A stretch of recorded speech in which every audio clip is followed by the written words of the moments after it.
All right, welcome to Atheism versus Logic. And I heard a video the other day by Aaron Ra, and he was on another show, and he was talking about how people cannot prove Christianity to him, and that people say that they've got this evidence, and I'm a Christian, and so there are things that affirms my faith in Jesus, but man, I've even said it on shows like I can't give someone undeniable proof in Jesus that they can't easily refute if they want to, right?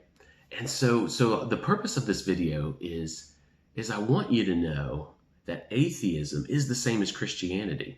Atheism is built on faith, and I know atheists hate hearing that, and I'll prove to you how it is. And if you disagree, it doesn't matter. I'm still right. All right, so it's just like Christianity. And so how that is that atheists believe that natural processes and chemical reactions can bring about life. Does that happen in a lab? No. Can they show us? No. The best they can do is they can show us a few building blocks. They can show us some RNA comes about naturally. They can show us that some amino acids come about naturally. But that is light years from an actual living cell. That is light years from life. And so I know, the definition I understand of atheism, it's a lack of belief in any God. And I agree with that definition. That sounds good. Of course, I wouldn't, disagree with somebody else's, how they define their own worldview or parts of their worldview. But they don't understand that does have a flip side, that implies something. So that implies that they could look at protein synthesis, and I'll link a video to that again. So I'm going to link a video again to protein synthesis and how amazing it is. You've got 3 types of RNA working together to make a protein. All right, and it is amazing. All right, and so for you as an atheist or an agnostic, if that's you, if you believe that came about by natural processes, then I think that's funny, and I think that's crazy, and I think that's built entirely on faith, because you can't prove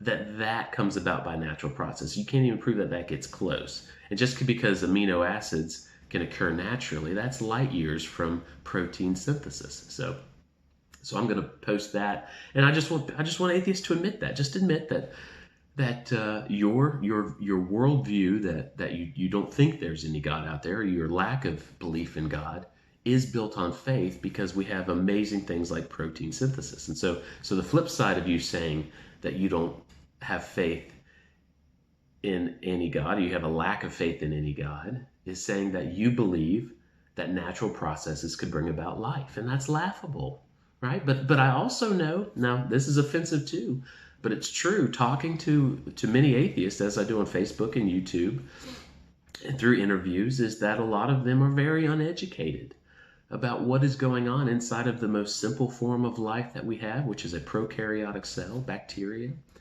And so man, educate yourselves. What is happening? What is DNA? What is RNA? What is protein synthesis? What is a ribosome? What is the cytoplasm?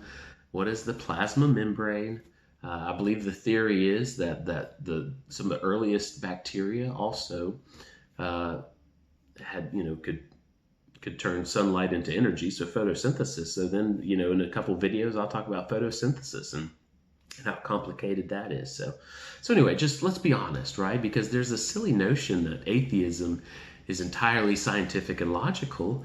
And then when you understand that they believe that life came about by natural processes, and then you understand life, you study what we know about life right now, you're like, that's faith. That is not science and logic. That is, yeah, sure, scientific theory, but man, that's a stretch. So watch this video on protein synthesis and ask yourself, could this come about by natural processes?